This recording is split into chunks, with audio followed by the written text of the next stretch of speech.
Estamos agora no episódio de número 7 do nosso estudo sobre a Igreja de Jesus Cristo, a Eclésia de Jesus, né? E nos episódios anteriores, nós estudamos sobre a Igreja de Jesus Cristo na perspectiva de ser universal, né? Só recapitulando aqui, ser única e comparada a um corpo, né? Cuja cabeça representa Jesus, comparada a uma noiva preparada, cujo noivo é Jesus, a uma família tendo Jesus como irmão primogênito e todos os filhos do mesmo Pai, o Pai Celestial.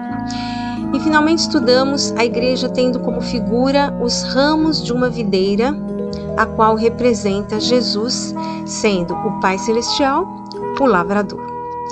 Então, todas essas figuras nos levam a concluir que a Igreja de Jesus é muito amada por Deus.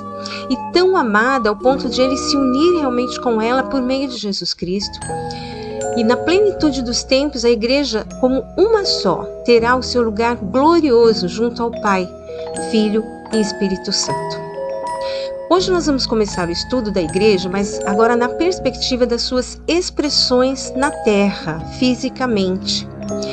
Então vamos ver como e quando a igreja começou a se expressar na terra, perante os povos. E o livro de Atos dos Apóstolos, escrito pelo evangelista Lucas, ele narra toda essa história. Então no capítulo 1, a partir do verso 6, nós vamos ler bastante o livro de Atos hoje, viu? Mas a partir do verso 6 diz assim: certa vez os apóstolos estavam reunidos com Jesus. Então lhe perguntaram: é agora que o Senhor vai devolver o reino para o povo de Israel? Jesus respondeu: não cabe a vocês saber a ocasião ou o dia que o Pai marcou com a sua própria autoridade. Porém, quando o Espírito Santo descer sobre vocês, vocês receberão poder e serão minhas testemunhas em Jerusalém, em toda a Judéia e Samaria e até nos lugares mais distantes da terra. Depois de ter dito isso, Jesus foi levado para o céu diante deles. Então uma nuvem o cobriu e eles não puderam vê-lo mais. Eles ainda estavam olhando firme para o céu enquanto Jesus subia, quando 2 homens vestidos de branco apareceram perto deles e disseram: homens da Galileia, por que vocês estão aí olhando para o céu? Esse Jesus que estava com vocês e que foi levado para o céu, voltará do mesmo modo que vocês o viram subir. Aqui nós podemos ver, né, o start, digamos assim, que Jesus deu ao subir aos céus e deixar a igreja instituída somente aguardando a descida do Espírito Santo. Ele subiu e, como ele prometeu, enviaria o Espírito Santo. E aqui fica bem claro que a missão da igreja é testemunhar do seu Mestre Jesus Cristo e do Evangelho que ele trouxe. Agora vamos ver como que isso se efetivou, né? Que está relatado em Atos, também capítulo 2, a partir do verso 1. Diz assim: quando chegou o dia de Pentecostes, todos os seguidores de Jesus estavam reunidos no mesmo lugar. De repente, veio do céu um barulho que parecia o de um vento soprando muito forte. E esse barulho encheu toda a casa onde estavam sentados. Então todos viram umas coisas parecidas com chamas que se espalharam como línguas de fogo. E cada pessoa foi tocada por uma dessas línguas. Todos ficaram cheios do Espírito Santo e começaram a falar em outras línguas de acordo com o poder que o Espírito dava a cada pessoa. Estavam morando ali em Jerusalém judeus religiosos vindos de todas as nações do mundo. Quando ouviram aquele barulho, uma multidão deles se ajuntou e todos ficaram muito admirados porque cada um podia entender na sua própria língua o que os seguidores de Jesus estavam dizendo. A multidão ficou admirada e espantada e comentava: estas pessoas que estão falando assim são da Galileia? Como é que cada um de nós as ouvimos falar na nossa própria língua? Nós somos da Pártia, da Média, do Elão, da Mesopotâmia, da Judéia, da Capadócia, do Ponto, da província da Ásia, da Frígia, da Panfilha, do Egito e das regiões da Líbia que ficam perto de Cirene. Alguns de nós são de Roma. Uns são judeus e outros convertidos ao judaísmo. Alguns são de Creta e outros da Arábia. E como é que todos estamos ouvindo essa gente falar em nossa própria língua a respeito das grandes coisas que Deus tem feito? Todos estavam admirados, sem saberem o que pensar, e perguntavam uns aos outros: o que será que isso quer dizer? Mas outros zombavam, dizendo: esse pessoal está bêbado. Bem, observamos nesse fato relatado por Lucas que a igreja começou a se expressar de forma sobrenatural, com muito poder. O Espírito Santo desceu, se manifestando, como línguas de fogo que iam pousando na cabeça dos seguidores de Jesus, e eles começavam a falar as grandezas de Deus, e as pessoas iam compreendendo o que eles estavam falando, cada um na sua língua. As línguas eram todas diferentes, daquelas pessoas que estavam ali, de várias nações, mas os discípulos falavam e eles entendiam, todos entendiam. Olha que coisa realmente sobrenatural, milagrosa, maravilhosa, não é isso? Aquelas pessoas estavam todas ali em Jerusalém, vindas de vários lugares, da Ásia e outros lugares, da Europa e tudo mais, porque eles estavam ali por ocasião justamente da festa da Páscoa, da celebração da festa da Páscoa, a festa do Pentecostes, Por isso que esse dia, inclusive, é chamado, como sendo o dia, do Pentecostes, quando o Espírito Santo desceu sobre os discípulos, E eles ficaram ali falando as coisas de Deus, as maravilhas de Deus, e todos entendiam na sua própria língua. Então ficaram extremamente admirados, conforme o texto fala. E olha só, Pedro, que poucos dias antes havia negado Jesus, com medo dos judeus, agora, cheio do poder do Espírito Santo, ele tomou a palavra e começou a explicar para aquela gente. E com muita ousadia, sem medo nenhum, ele começou a explicar, movido pelo Espírito Santo, tudo o que estava acontecendo. Então vamos continuar a leitura a partir do verso 14 do capítulo 1, que diz assim: Então Pedro se levantou junto com os outros 11 apóstolos e em voz bem alta começou a dizer à multidão: Meus amigos judeus e todos vocês que moram em Jerusalém, prestem atenção e escutem o que eu vou dizer. Estas pessoas não estão bêbadas, como vocês estão pensando, pois são apenas 9 horas da manhã. O que de fato está acontecendo é o que o profeta Joel disse. O que o profeta Joel disse? É isto o que eu vou fazer nos últimos dias. Diz Deus: derramarei o meu espírito sobre todas as pessoas. Os filhos e as filhas de vocês anunciarão a minha mensagem. Os moços terão visões e os velhos sonharão. Sim, eu derramarei o meu espírito sobre os meus servos e as minhas servas, e naqueles dias eles também anunciarão a minha mensagem. Em cima no céu farei com que apareçam coisas espantosas, e embaixo na terra farei milagres. Haverá sangue e fogo e nuvens de fumaça. O sol ficará escuro e a lua se tornará cor de sangue, antes que chegue o grande e glorioso dia do Senhor. Então todos os que pedirem a ajuda do Senhor serão salvos. Pedro continuou: Homens de Israel, escutem o que eu vou dizer. Deus mostrou a vocês que Jesus de Nazaré era um homem aprovado por ele. Pois por meio de Jesus, Deus fez milagres, maravilhas e coisas extraordinárias no meio de vocês, como vocês sabem muito bem.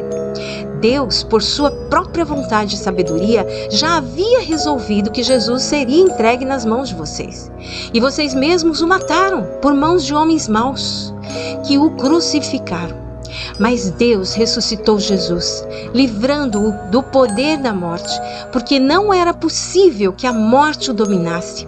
Pois Davi disse a respeito de Jesus o seguinte: Eu via sempre o Senhor comigo, porque Ele está ao meu lado direito, para que nada me deixe abalado.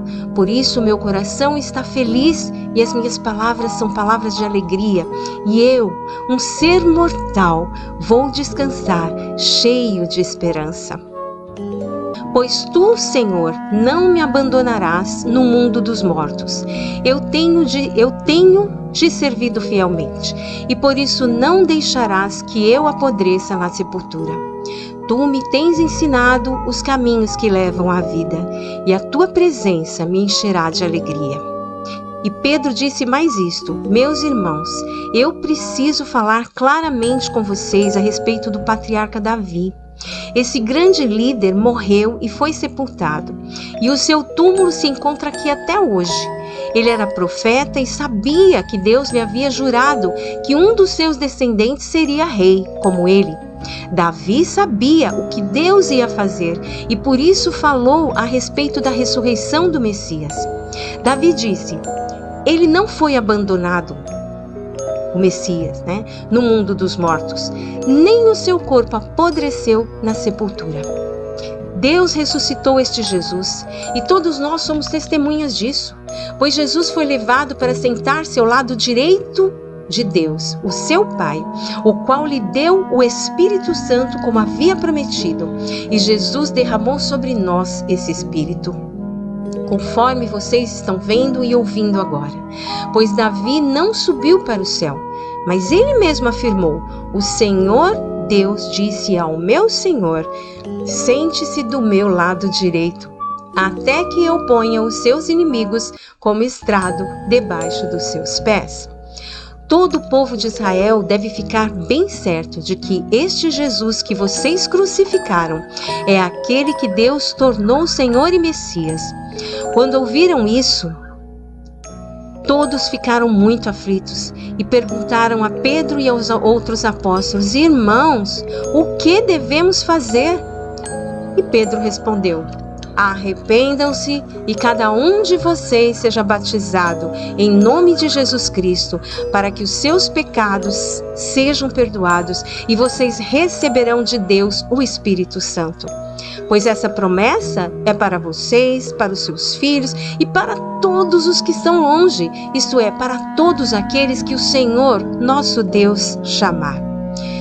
Pedro continuou a dar o seu testemunho e com muitas outras explicações procurou convencê-los dizendo: saiam do meio dessa gente má e salvem-se. Muitos acreditaram na mensagem de Pedro e foram batizados. Naquele dia, quase 3.000 se juntaram ao grupo dos seguidores de Jesus. E todos continuavam firmes, seguindo os ensinamentos dos apóstolos, vivendo em amor cristão, partindo o pão juntos e fazendo orações. Bem, esse texto todo, ele já é autoexplicativo, Mas eu gostaria de reforçar que Pedro ali, ele citou o profeta Joel, que está lá no Antigo Testamento, e citou também palavras do rei Davi.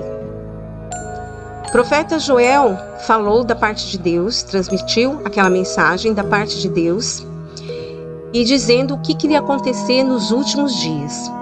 Então, digamos que os últimos dias, eles realmente começaram quando a igreja foi instituída, nesse dia de Pentecostes. E eles vêm acontecendo. Muitas coisas que o profeta Joel falou já aconteceu e outras ainda irão acontecer. E no caso de Davi, Pedro quis mostrar, porque os judeus eles tinham Davi como um símbolo mesmo, alguém assim muito importante para a religião judaica.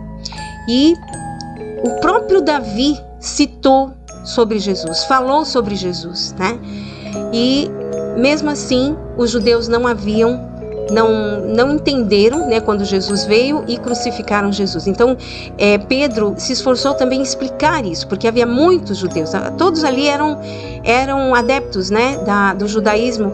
Então, ele quis explicar bem quem realmente era Jesus que tinha sido crucificado há poucos dias atrás. Mas o texto realmente ele está muito claro, Bem, agora quais foram as consequências disso, desse dia, né? Vamos continuar aqui a leitura a partir do verso 43 do capítulo 1, que diz assim: os apóstolos faziam muitos milagres e maravilhas, e por isso todas as pessoas estavam cheias de temor. Todos os que criam estavam juntos e unidos e repartiam uns com os outros o que tinham. Vendiam as suas propriedades e outras coisas e dividiam o dinheiro com todos, de acordo com a necessidade de cada um. Todos os dias, unidos, se reuniam no pátio do templo e nas suas casas partiam o pão e participavam das refeições com alegria e humildade. Louvavam a Deus por tudo e eram estimados por todos. E cada dia o Senhor juntava ao grupo as pessoas que iam sendo salvas. Então, as consequências foram estas, né? A igreja foi finalmente implantada e de forma assim bem expressiva, pujante e repleta de amor fraternal. As pessoas, elas estavam unidas umas com as outras e unidas com Deus. Então, a primeira igreja cristã implantada, né, foi essa ali na cidade de Jerusalém, no dia de Pentecostes, né? Alguns dias depois de Jesus ter subido para os céus, para ficar à direita do Pai. E esta igreja, ela era liderada pelos apóstolos de Jesus. E costuma-se chamar essa e outras igrejas que foram formadas ali no primeiro século de igreja primitiva, né? E no próximo episódio nós vamos estudar sobre algumas das ações dessas primeiras igrejas, também chamadas de apostólicas, e aliás, todas as igrejas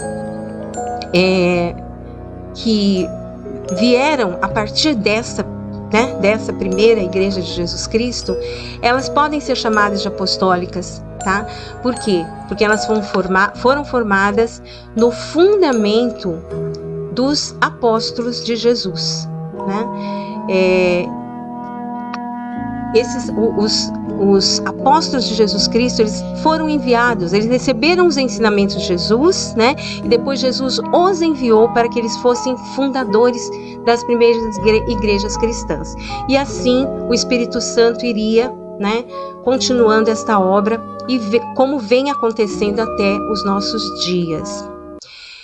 E a gente fica por aqui nesse episódio. Eu quero convidar você, né, que ainda não pertence à Igreja de Jesus, que faça conforme Pedro, né, falou para aqueles que ouviram ele falando ali, ficaram admirados e queriam saber o que fazer. O que faremos? O que faremos? E ele disse: arrependam-se, creiam no Evangelho, creiam em Jesus, sejam batizados, né, e pertençam realmente a uma igreja, a Igreja de Jesus Cristo, que vem, né, desse fundamento, o fundamento dos apóstolos que aprenderam com o seu mestre Jesus.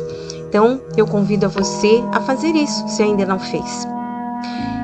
E no próximo episódio, então, nós continuaremos falando, né, sobre as expressões da Igreja de Jesus Cristo na Terra, né, os atos, as ações, o que nós algumas coisas até já foi aqui falado de forma resumida sobre os milagres que os apóstolos faziam pelo poder do Espírito Santo, mas nós vamos depois continuar esse estudo e trazendo outros fatos, né, maravilhosos que aconteceram. E também vamos seguindo até chegar no nosso tempo de hoje, né? Hoje, no século 21, a Igreja de Jesus aí firme e forte, porque nada pode derrubar esta igreja. Ela está realmente alicerçada no poder do Espírito Santo de Deus, o Criador de todas as coisas. Então, nada, nem as portas do inferno podem prevalecer contra a Igreja de Jesus Cristo. Tá bom? Então, que Deus abençoe grandemente a sua vida e nos vemos aí, né, no próximo episódio. Até lá!